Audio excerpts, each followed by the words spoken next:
we're back with more Expected and Unexpected by Arctic Vulpix.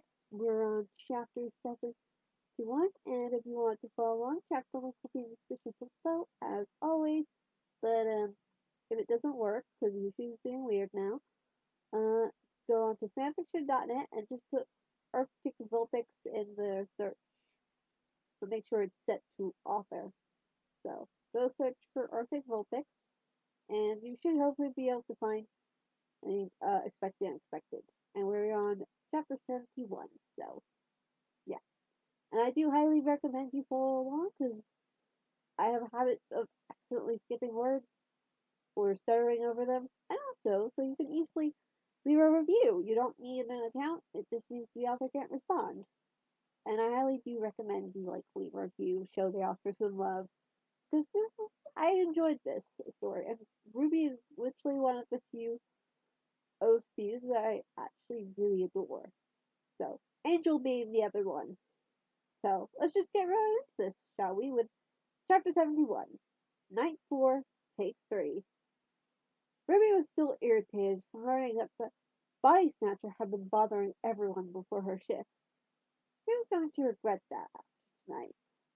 She learned quickly that she was not someone you should anger. After making sure that everyone was okay, most of them watching her little home movie from the other night, she headed to Fazbear Fright to get started. Settling into the office, she waited for midnight and the nightly training tape. The familiar ringing went off just as the clock hit 12. She started checking the cameras immediately. Hello, hello! That greeting never failed to make her smile. Um, this is just a reminder company policy concerning the safe room. Safe room? Ruby paused in her camera checking to glance at the phone. The safe room is reserved for equipment and or other properties not being currently used, and as a backup safety location for employees only. This is not a break room. It should not be considered a place for employees to hide and or congregate. And under no circumstances should a customer ever be taken to this room and out of the main show area. Ruby's eyes narrowed as she stared at the phone. A hidden room? Management has also been made aware that the Spring Bonnie animatronic has been noticeably moved, and would like to remind employees that this costume is not safe to wear under any circumstances. She could probably make a fairly accurate guess as to who moved that box. Thank you, and remember to smile. You are the face of Freddy Fazbear's Pizza. Steve, your optimism never ceases to amaze me, she muttered as she checked the cameras again and stood up. A wicked grin spread over her face as she spotted the killer in a vent. Showtime. Time to introduce a newbie to Chocolate Night. Meanwhile, back in the main building, Hebe left to go get something from storage. It was barely a minute before Benji spoke up. The episode was over. No one answered him. Jeremy was the only one to glance over at him. The others were absorbed in watching Ruby's little video. I want the next one to play, he said petulantly, though there was an edge of awkwardness squashed beneath his voice. Wait for Hebe to get back, Jeremy sighed, starting with the bots who were listening. The ones who weren't paused the video to pay attention to what was going on reluctantly. They were still jumpy around the ghosts, especially the originals. A round of faint explosion echoed through the building, and they felt a little better despite the ghost's casual abandoned demand. Reggie scowled and stared at the man. Jeremy tried to ignore the stare. He was watching Ruby on the other side of the building with a tablet. His breath caught for a second as he saw Springtrap coming behind her in the hallway. A second later, the grainy picture went out as a cloud of glitter hit the possessed animatronic and blocked view. He told him not to show any of the bots the feed for Fazbear's Fright unless they specifically asked. The originals would just stress and be unable to look away. He knew what she meant now. He was struggling to look away, worried he would look down at any moment and see something he didn't want to see. It was quiet for a few seconds before Jeremy seemed to make a decision and look up from the tablet. He looked at the ghost still staring at him. Stop staring, he said evenly. It's rude, not to mention creepy. Benji didn't reply. Jeremy glared back at the kid. What the heck is with you kids? We died, the ghost said. So do a lot of people. They seem to handle it fine, Jeremy egged. It made him feel bad to say that. He didn't mean it, but he had a reason. The ghost glared harder and light flashed. Freddie wished Jeremy would back off. What the heck did he think he was doing? The other bots shifted uncomfortably. Ruby was the only one who goaded the ghost. "I'm gonna kill you first, Jeremy," Benji said, flashing a look at Bonnie, whose eyes widened in sudden terror. Foxy let a snarl loose as he glared at the brat, forgetting about the video for now. The rabbit edged closer to Foxy, bad memories cashing over him. Jeremy sounded unimpressed. "Didn't you hear me?" the ghost demanded, angry at the lack of reaction from the adult. "I heard you. I'm just trying to understand. Where along the line does it not occur to you that killing me takes me away from Hebe? She's struggling enough dealing with Scott. I don't think she could come back from losing me," Jeremy said firmly.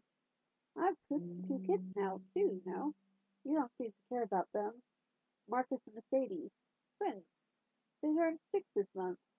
He was trying to convince me to bring them one night. That was before that guy got here, though." Sears was curious and surprised that he had suggested bringing her niece and nephews. They thought she was still wary of them. The toys had heard about the twins before. He had gone on and on about meeting them. They really wanted to meet them. But he always said it was complicated and she probably couldn't convince their dad. Knowing she was talking about Jerry now, that made sense.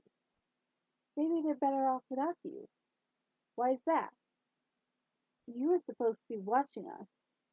Jerry looked at Benji in surprise and guilt. Ah, there it was. He suspected there was something else besides him just being a night guard that made them hate his guts. "You and Scott both were," Benji ground out. "Our parents asked you to watch us, and you didn't. You were too busy playing with your camera, and Scott was talking to Mr. Fitzgerald." "I see," Jeremy whispered, wondering if he should be surprised the ghost remembered so much. The bots were now watching the conversations unfold in silence. They didn't know about any of this. "You were a fucking big brother. I don't see why Wiggy followed you around all the time. You didn't even notice him at all." "Him?" Jeremy remembered. "Wait, him?" The man gestured in the direction of Fazer, right. Did Benji know Springtrap's name? His actual name? "Dear Jer, I want you to meet my friend Spring," Benji said as if quoting someone. "He's a never rabbit. There's the purple and the blue one, now yellow one's getting fixed. Can we go to his party later?" "Benji!" He snapped from the doorway.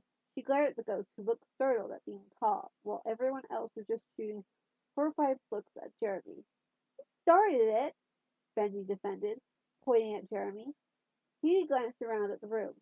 Everyone wore disturbed faces as Benji made them remember that particular day. "I kind of did," Jeremy admitted.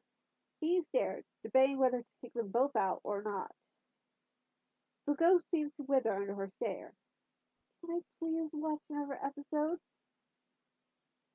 These random changes from vengeful ghost to petulant child still gave most of them whiplash. He squinted and came forward to the computer. "Wiggy?" They jumped and looked towards the door. Another one? Wait, two. Chica was the one who looked uncomfortable now. At least Goldie wasn't in the room. "Jenny?" he agreed unsurely. "Cheryl?" Jenny stared. Her eyes darted to Benji and she glared. "Felix said you were watching cartoons yesterday." Cheryl was quiet for now. "Did he tell you the rules?" he asked suspiciously. She glanced at the originals almost apologetically, but they didn't say anything, although Foxy looked annoyed. "Something about don't mention night guards and don't harass the bots," the mechanic added sternly. She looked thoughtful. "What about Jeremy?" "That's no good either," he said, slightly amused that Ginny was angling for a loophole despite it not being a real deal. "What about you?" There was a pause, and he actually smiled. "That's fine." "Okay, cool, because you should know your face is a weird shape," Cheryl spoke up. She looked at looked at Teddy in confusion, but the bear just shrugged. Oh? Dee asked, as Mangle tilted her head to stare at Hee's face, vaguely wondering if that was true. After a second, the fox nodded in agreement. She flashed Hebe a mischievous grin and a thumbs up when the mechanic gave her a look. And your grown-up hair is darker than it used to be. I don't like it.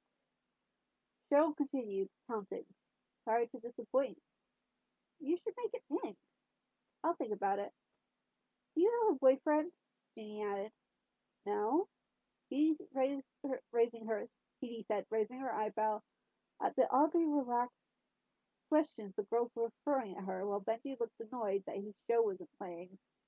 The originals just looked unnerved at hearing the ghost sound like regular kids. Oh, remember when you and Benji were married?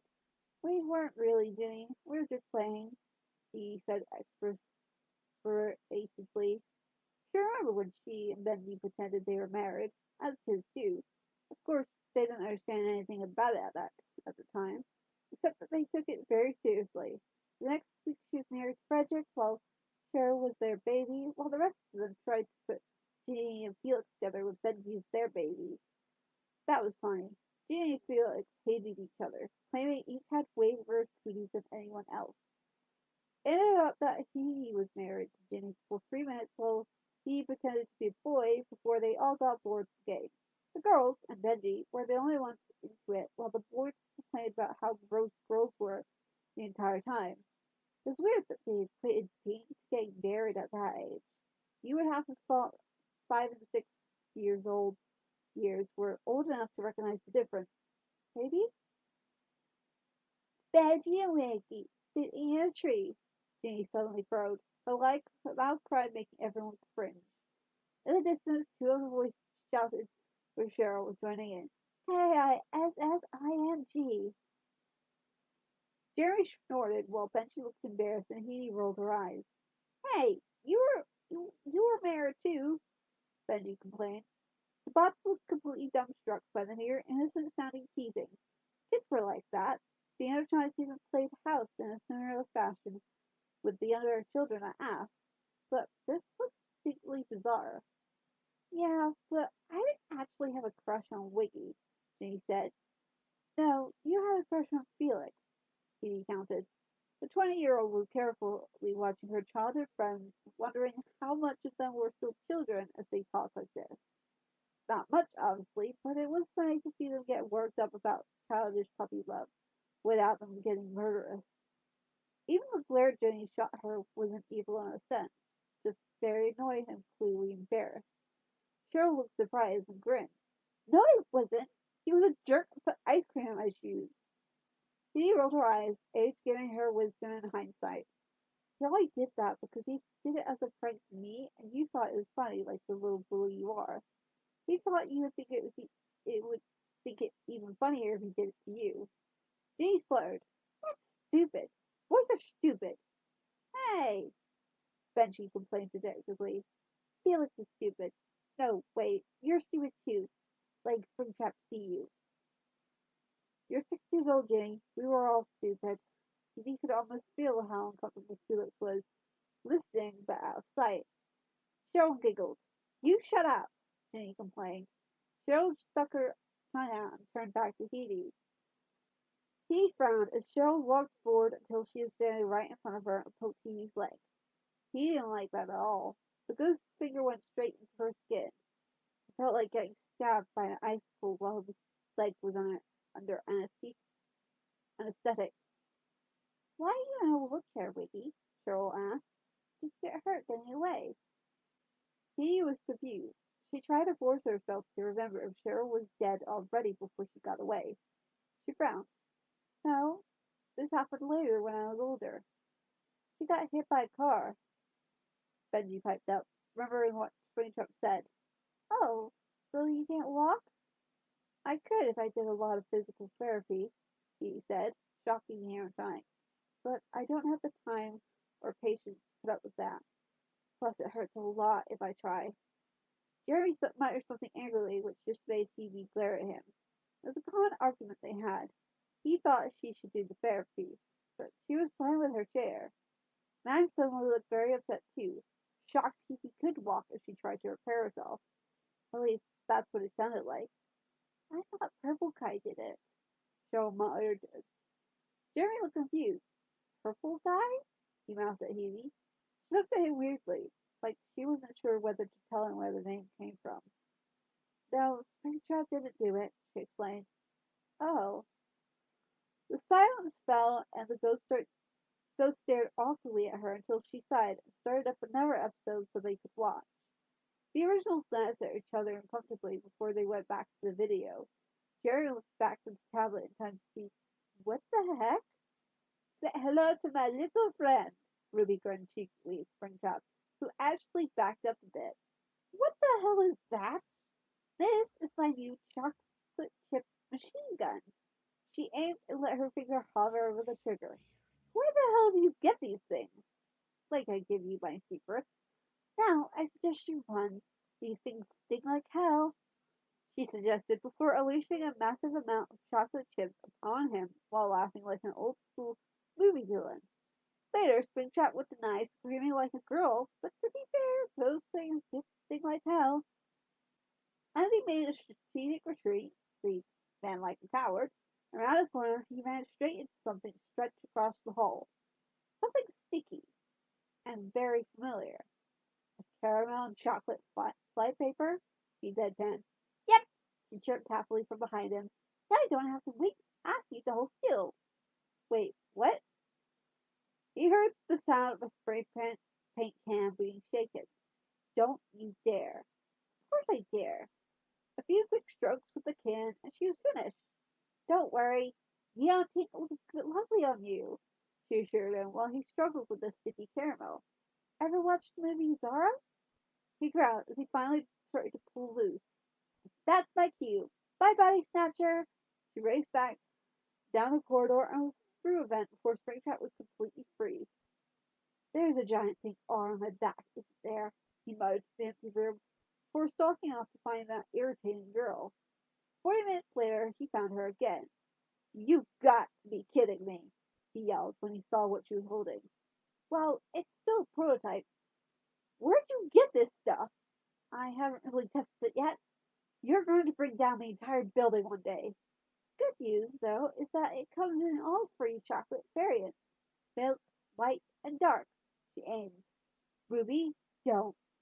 Huh. What does this button do? Hey, Hebe? Jeremy called to his sister while never taking his eyes from the screen. Yeah? Where did Ruby get a chocolate grenade launcher? What? The following explosion rocked the entire building. When six hit, Ruby came skipping out of their fright, absolutely coated in chocolate.